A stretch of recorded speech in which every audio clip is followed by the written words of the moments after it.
personnes, mais en fait c'est surtout pour des... C'est des coworkers. Des coworkers. C'est un espace de coworking, c'est-à-dire Oui. que n'importe qui peut aller et venir sans préalablement s'inscrire, avoir payé rien du tout. Ouais. Il y a un espace juste derrière là, qui est gratuit, Oui. qui s'appuie sur des donations et C'est puis pour ça des que bureaux, ça des s'appelle bureaux fixes. Citizen. Oui, j'imagine. Je pense qu'il faudrait demander les origines, je ne connais pas bien. C'est le pendant, en fait, c'est l'un des tout premiers, il me semble que c'est le premier même à avoir créé un espace de coworking. C'est l'équivalent maintenant, si tu connais, de la cantine à Paris, qui est un espace aussi de coworking. Ça s'appelle quoi? La cantine. La cantine. On peut penser plutôt que c'est soup kitchen, mais ce n'est pas un soup kitchen. Non, c'est vrai. Ouais. C'est plutôt travailler. Exactement. D'accord. Et donc toi, quand tu arrives à San Francisco, tu cherches des endroits où tu peux travailler, c'est ça? Gratuitement, voilà. C'est ce que je cherche. Parce que bizarrement, San Francisco, ça m'a beaucoup étonné l'année dernière aussi quand j'étais venu. Il n'y a pas vraiment d'espace avec Wi-Fi gratuit. Ah, oui, C'est-à-dire par que quand contre, on il y en va... a plein.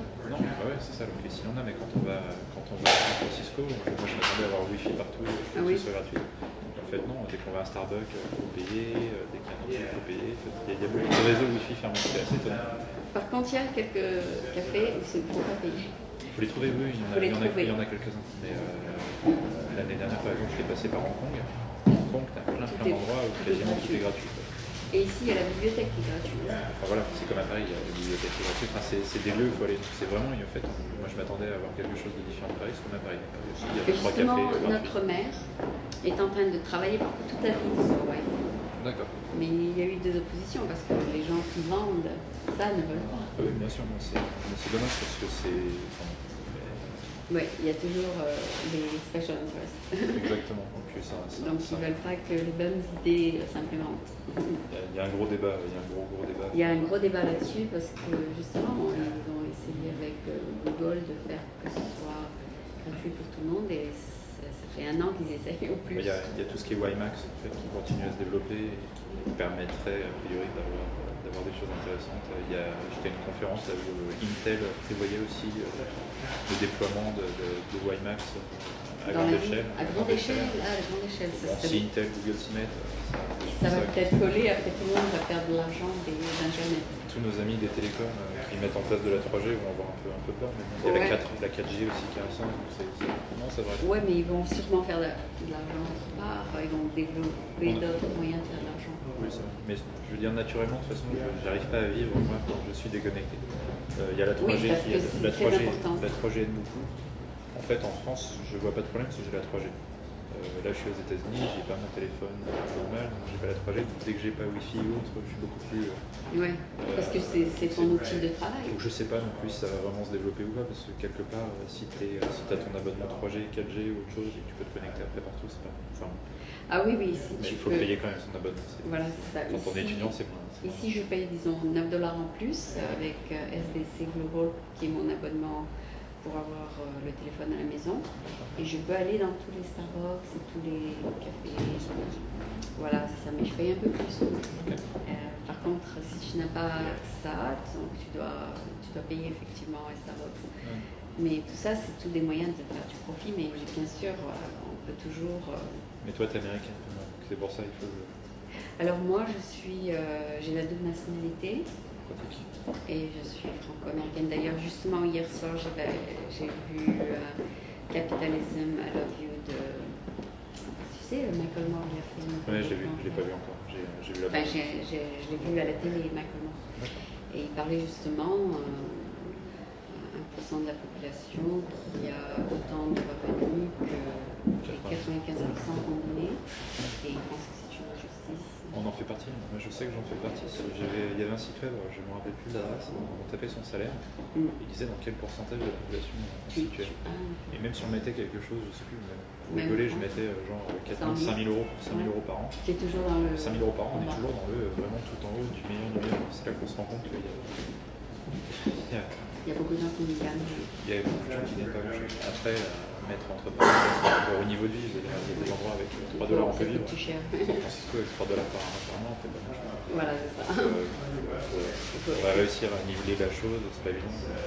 Oui, mais il y a des gens qui ont trop. Il y a une inégalité énorme dans ce monde, je suis tout à fait d'accord. Donc lui, il veut justement... Et je travaille dessus, justement. de mes projets, c'est justement de réduire ce genre d'écart. D'écart, d'accord. À ma manière. D'accord. Moi, je fais donc ce petit programme pour la communauté depuis 22 ans parce que... C'est qui la communauté? Une communauté franco-américaine. D'accord.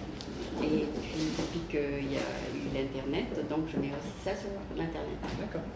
Et là, je suis en train de construire un nouveau site qui s'appelle frenchamericantv.com qui vient de ressortir il y a 3 semaines. Et donc, je t'ai vu hier, donc j'ai détecté un accent, mais comme j'ai perdu le sens de l'accent français, je me demandais si c'était français ou Dutch ou non. D'accord. Donc, je voulais donc parler de ce que tu fais, peut-être 5 minutes. Donc, tu as présenté un petit projet où tu dis que si tu as, à la fin, j'ai vu, si tu attends de clients, tu pourras être ça. Mais j'ai pas écouté le début. D'accord. Bon, alors tu peux parler un peu plus fort parce que d'accord.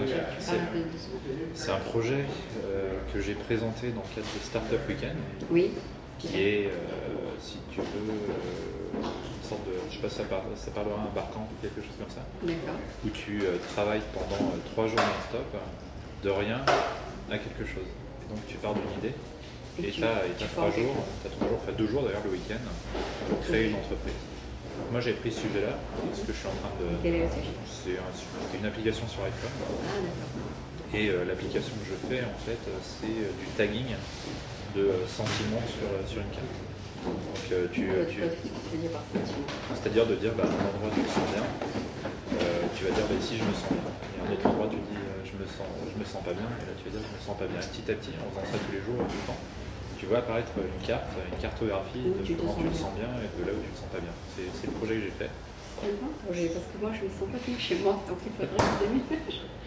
Ça permet comme ça de voir un peu où est-ce qu'on aime bien aller, où est-ce qu'on va tout le temps. Si je l'avais utilisé certains endroits, je me rends compte très rapidement qu'on va tout le temps aux mêmes endroits. Oui, je vais Starbucks. Donc visuellement, ça permet de se dire, tiens, c'est quand même dommage, je vais jamais là-bas. Il y a aussi d'autres choses. Puis après, quand les gens disent, t'as été où hier, je peux dire, tiens, voilà, c'est là où j'ai été, en regardant un gros point. Et tu peux savoir ce que tu veux. Et je peux savoir ce que j'aime, je peux échanger autour. Donc là, c'est le projet que j'avais fait pour ça. Ce que j'ai présenté hier, c'était ça, plus un business plan pour dire comment je pourrais faire de l'argent avec. Parce qu'il faut faire de l'argent dans San Francisco notamment. Pendant un moment, j'aimais bien aller au Cable Park, en avant. Il y a aussi il y a le Dolores Park que j'aime beaucoup aussi, je sais pas si tu connais. Mais mes goûts changent parce que pendant un moment j'y allais tous les dimanches, maintenant je n'y vais plus. Ça permet de tracer ce genre de choses. Donc là j'ai lancé l'application sur l'App Store, j'attends d'être approuvé. Puis après je vais voir comment les gens adoptent ça plus ou moins et si c'est adopté je pourrais aller plus loin. Et donc s'ils peuvent déterminer où ils aiment être, ils peuvent déménager, ils ne peuvent pas être où ils sont. Ça sera les étapes d'après. C'est-à-dire que ce que je peux faire après, c'est remonter ces données-là, donc permettre à des personnes de créer eux-mêmes des groupes, un profil, de se retrouver autour de profils communs. Mais tout ça, ça demande du travail de l'autre côté de l'iPhone. Et ça, c'est beaucoup de choses, c'est beaucoup d'investissement. Et pour ce moment, je ne veux pas le faire. Mais par exemple, si quelqu'un a un iPhone et se trouve par exemple dans l'Apple Store, et ils aiment beaucoup aller au Apple Store, qu'est-ce qu'ils peuvent faire sur l'iPhone pour dire qu'ils aiment bien être là? Ils vont juste lancer dessus et dire ici je me sens bien, c'est tout. C'est tout? Ouais. Et le truc va déterminer où tu es? Pas du tout, ça va juste te montrer où tu es sur la carte, ce qui fait que par exemple quand je vais te montrer, je pourrais montrer la carte. C'est-à-dire si tu es là et tu dis j'aime bien, tu as fait quelque chose? Ouais, c'est ça. Voilà. Mais après, c'est très si simple. tu veux savoir où tu étais, tu revois, tu t'en rappelles, peut-être qu'on a une bonne mémoire. Là c'est là où on est. C'est là où on est. Je vais mettre les écrans un petit peu plus clair, comme ça je pourrais te montrer, puis après je montrerai ça à la caméra. Oui, mais tu peux pas savoir l'endroit exact. Si. Je sais où je suis quand même. Ah d'accord. Non mais ça peut être à côté. Non, c'est pas à côté. C'est pas à côté, cela en fait ça te montre que l'endroit où toi tu es. Donc en fait le principe c'est de dire quoi? C'est de dire que là ici je me sens bien, donc je vais utiliser l'application pour dire ici je me sens bien. Et en faisant ça, ça va dessiner quelque chose de graphique, ça va dessiner un rond sur une carte, et là je peux te montrer tous les endroits où j'ai été. Ça c'est les endroits où j'ai été à San Francisco, là où tu vois des ronds. Et c'est comment je me suis senti à ces endroits-là. Je sais par exemple, je sais pas ce qu'il y a exactement ici, mais c'est ça qui est sympa, c'est que tu as ce côté un peu flou. Tu sais que si tu marches dans ce quartier-là, tu vas être... Tu vas trouver quelque chose que tu aimes. C'est pas telle adresse, tel truc, tel... C'est pas telle adresse, voilà. C'est au contraire, c'est ce que je voulais, c'était de faire quelque chose d'un peu flou. Quel quartier? Parce que je voyage beaucoup, je voyageais beaucoup. Et quand on voyage,